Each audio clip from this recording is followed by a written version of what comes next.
Welcome to the Rise and Wander podcast, where we'll explore adventure, spirituality, and empowerment through the outdoors and beyond. Join me, Carla Amador, as we focus on topics around the mental, physical, spiritual, and emotional benefits derived through the outdoors.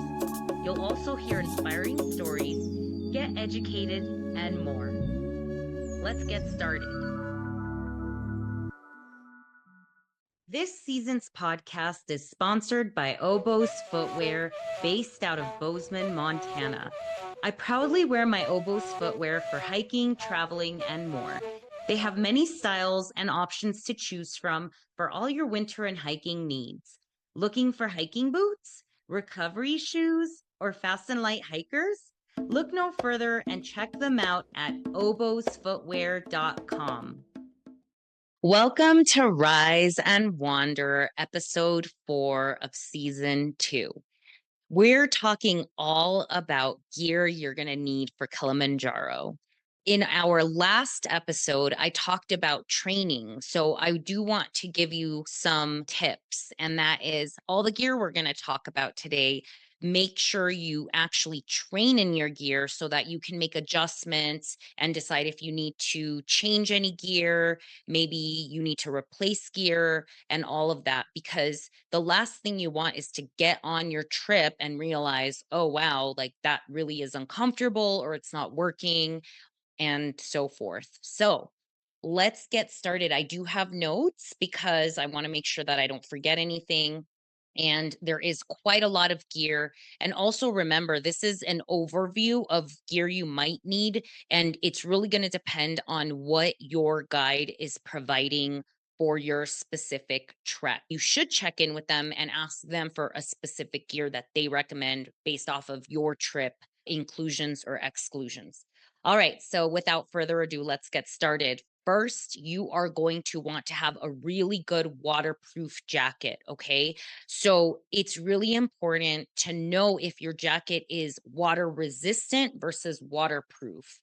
On our trip, there were actually quite a few people who had gear failure, and that was because we had like 3 to 4 days of intense rain. And the jacket that I saw that was the best out there was a Mountain Hardwear jacket that was waterproof and had Gore-Tex in it. So as you're making such a huge investment, you'll want to make sure you have really good waterproof gear. A lot of the water resistant gear failed because I think after some time you get so much rain, there's only so much that material is going to hold and keep out. Eventually that's just going to start leaking through, and that's what we found. And so I do want to talk a little bit about waterproofing and how it works and how you can test your gear before. So you'll want to take a spray bottle and spray your gear before you head out on the trail and see what happens. Okay, if the gear beads, good sign, that means the waterproofing is working. If you don't notice that and you notice that it's kind of like seeping through a bit, then you'll want to re-waterproof. And you can actually purchase some wash that actually restores that waterproofing. It's called DWR, Durable Water Repellency. And Nikwax makes some incredible products to wash your gear and then re-waterproof it. So I did that. I know that other people on the trip did that. So if you also go on our YouTube page, you can look up some educational content we have with Nikwax and learn more about that. But I would just say get new gear, make sure that it works. A really good waterproof jacket is a must with a hood, okay?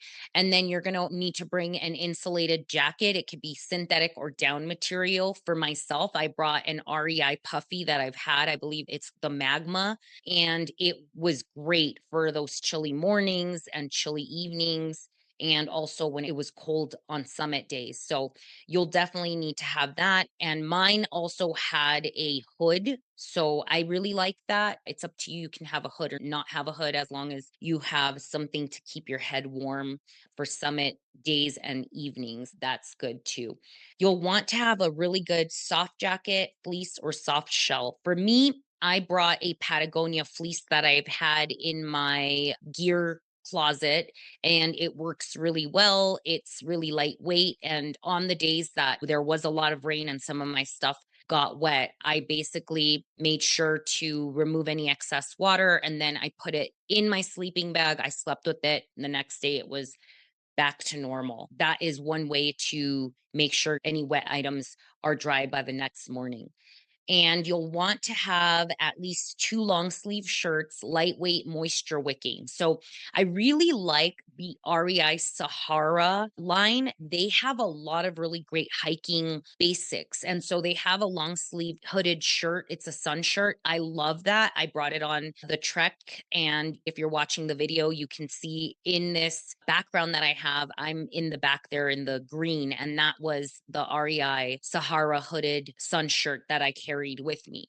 Another brand that you might like is Outdoor Research, and they have a really great Echo hoodie that's super lightweight, keeps me warm, also is moisture wicking.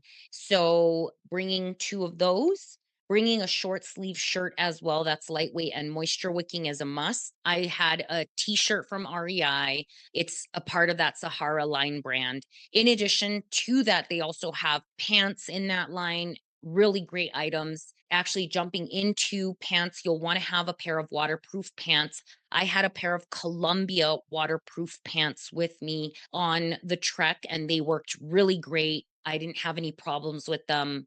And that is another brand you might want to look at. You'll want to have at least two pairs of hiking pants. And so I had a pair of REI hiking pants. They're an older model, so they don't make them anymore, but a good pair of hiking pants. You can also go with like a convertible. That's always nice depending on when you're going. We were going in a bit of a colder season, so I just brought basic pants. And then I brought Outdoor Research Ferossi pants, and I love them. I love those Outdoor Research pants. They're great. Highly recommend them. I love how they fit. They have great long pockets, so really comfortable. You'll want to have a pair of fleece pants or something that will keep you warm. In my case, I actually just used my long underwear instead of bringing those fleece pants, but that's an option. Also, depending on when you're going, maybe if you don't have convertible pants, you can go for some shorts as well, at least one pair if you're going in the time that it's warm during the summer. You'll definitely want to have a pair of long underwear, moisture wicking. And like I said, I used mine both for sleeping and then under my clothes when I was feeling extra cold. You'll want to bring at least three pairs of underwear. And actually, I came up with like a really great tip that I don't even think I've ever heard for women. If you bring some liners with you and bring enough for the whole trip, you can just change them out and put them in your little trash bag. And then that way your underwear are clean and clear for the whole time. Another thing that I've heard women do is like they turn them around. But anyhow, at least three pairs of moisture wicking underwear. And then also for the men, you'll want three pairs of briefs. The brand that I recommend is Ex Officio, and that's what I used. So for women, you'll want sports bras. I use these REI sports bras. They work great, but there's so many different brands out there. So just make sure that they're moisture wicking as well. You'll want to have a good hat for sun protection. Remember, as you are higher up the mountain, the sun is like really piercing through. So you'll want to take care of your skin. Make sure that you have some sort of beanie for cold nights, for cold days. I definitely used mine. You'll want to have a balaclava or multifunction headwear. There's many different brands out there that you can go for, but that's basically this item that you wear. It's kind of like a tube you put over your neck, and it can be a neck gaiter. It can cover your nose. It can cover your ears. You could use it as a headband. It's really, really a great item. So if you look up multifunction headwear, you'll see what I'm talking about. But one of the biggest brands is called Buff. I had been gifted a really cool balaclava by my friend Jamie Purrington. Shout out to Jamie. It actually was made out of wool and kept me really warm. So definitely need to have at least one of those. I think I brought two of those with me just because I knew that they get dirty and I wanted to change them around every couple days. In addition to that, it's up to you. You might want to have a bandana, but for myself, like I said, I had those two multifunction headwear pieces, and that was enough for my trip. You'll definitely want a pair of gloves for nighttime, warm gloves or during the day. And then you'll want a pair of glove liners or thin gloves for additional warmth. Now, for the gloves, you'll want some waterproof gloves. Like I said, for us, we had rain, and unfortunately, my gloves did not do well. Thankfully, I had two pairs of gloves, and that really saved me because I was able to dry out the gloves that were wet and then trade them out. So, I highly recommend you bring two pairs of gloves minimum, but with your main gloves, make sure they're waterproof. Mine were and are snowproof and water resistant, but again, after hours of intense rain, they failed. So, hiking boots. Let's jump into footwear. You're going to need a good pair of hiking shoes or boots. I personally recommend boots because you're going to be in all kinds of weather, terrain. I did see some people on our trek had more of a hiking trail runner type shoe. I just felt like because we ended up having snow, I would say just go for the boot and make sure that your feet are going to stay dry and warm in all sorts of possible conditions. You'll want to make sure that in addition to them being warm, that they're also waterproof, that they're broken in, that they are comfortable, that you've been training in them. And again, I re-waterproofed my shoes. I used Nikwax, so I did that before I left. I wore the Oboz Bangtail shoes on the trek, and they were comfortable. I wanted to take a moment to thank this season's Rise and Wander podcast sponsor, REI. REI is the outdoor gear retailer of the 52 Hike Challenge. I've been a member since I started my 52 hikes in 2012, and they've helped outfit me for all things hiking and outdoors since then.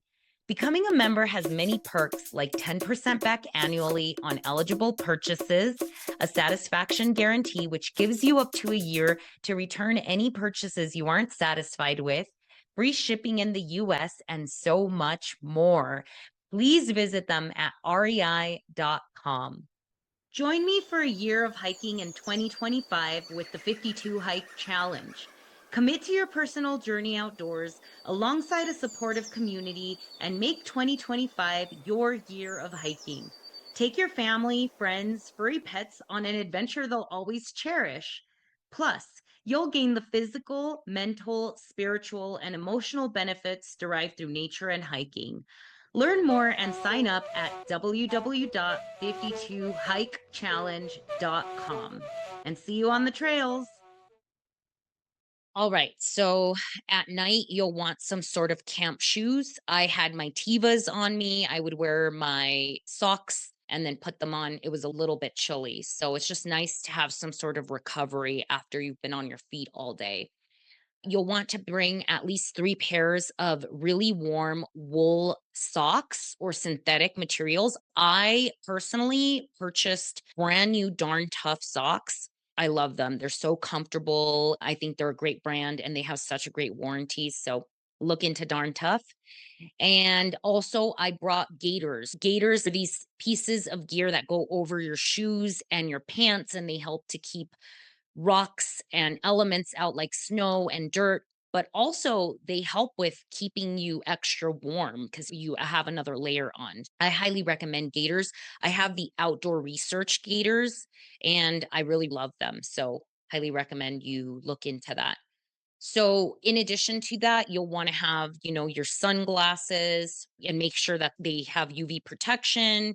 And also, potentially, depending on if there's snow, you may want to get extra coverage around the eyes to protect you if you'll be in snow. You'll want to have a backpack cover for sure, a waterproof backpack cover. I also, unfortunately, had some situation where even the waterproofing on that, I didn't even think to re-waterproof, and so my pack got wet at one point.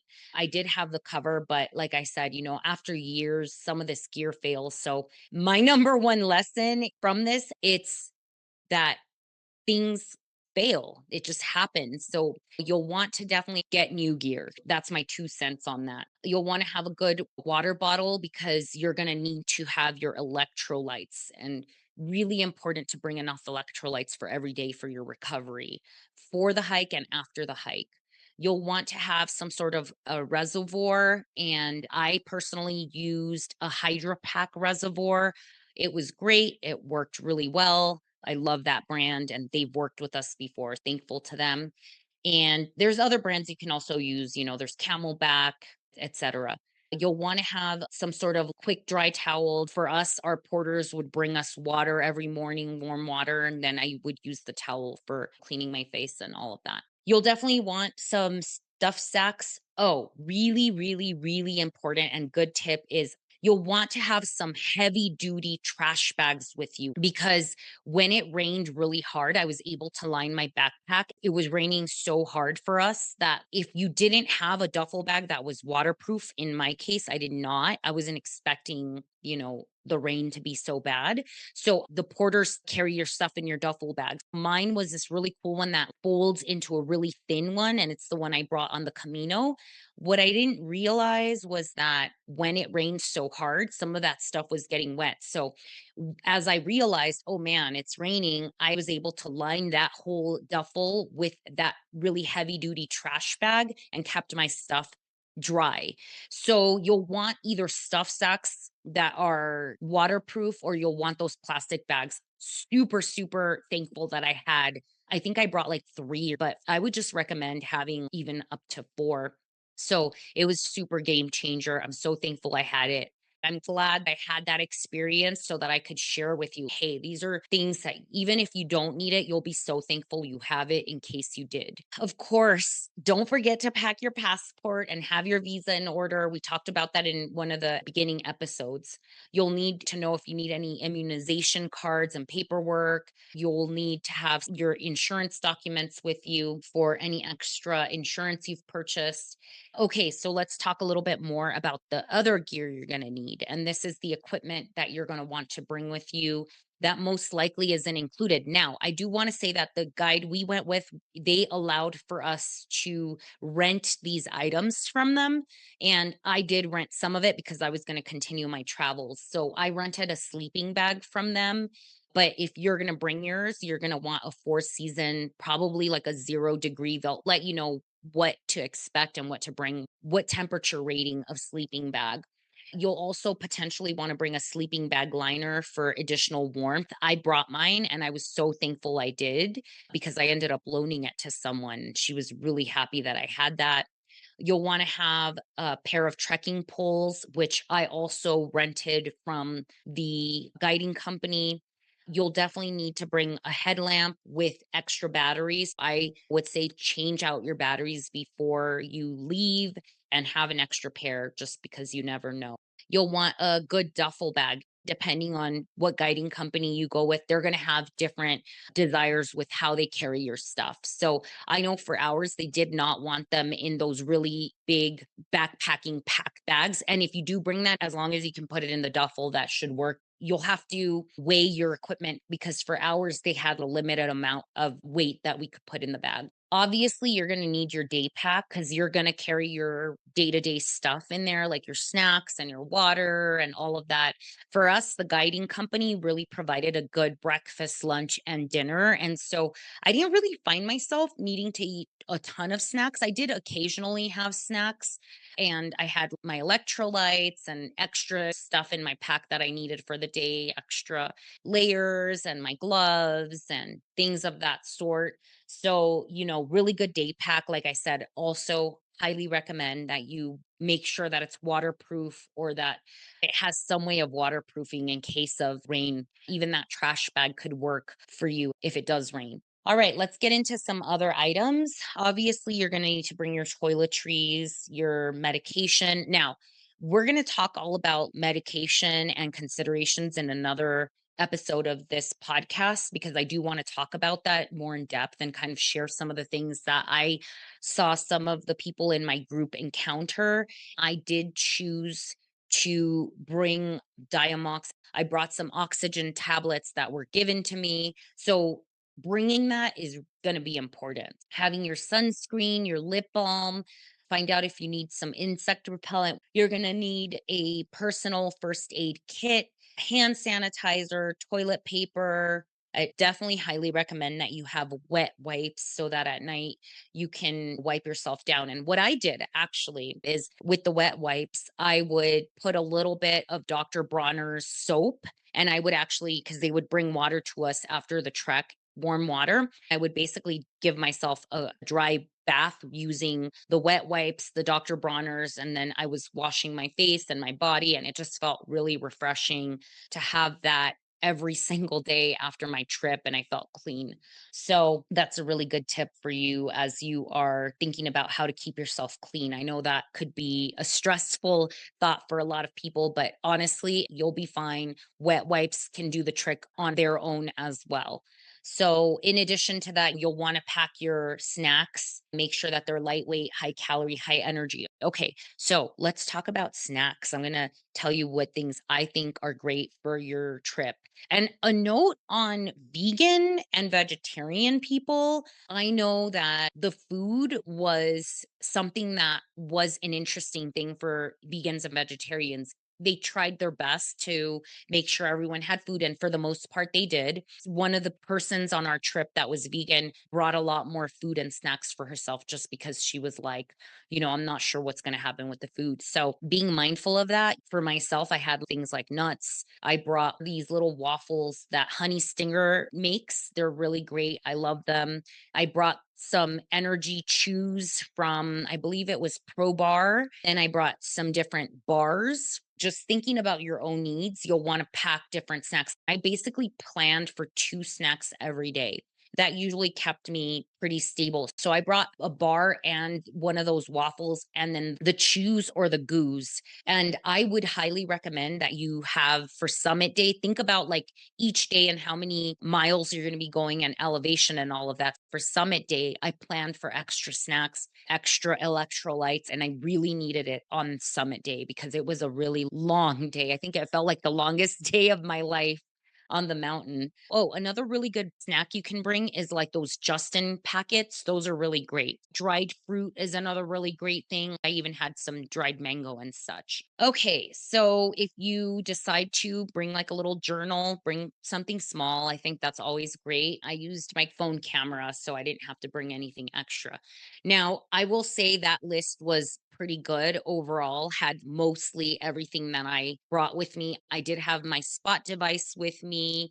I don't know that you'll need to pack a tent because most likely your guiding company will provide that.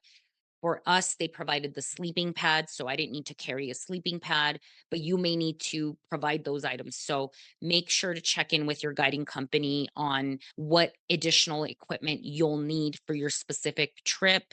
Also, it depends on the time that you're going. You'll want to mix and match some of these items, but that's a general list of things to consider.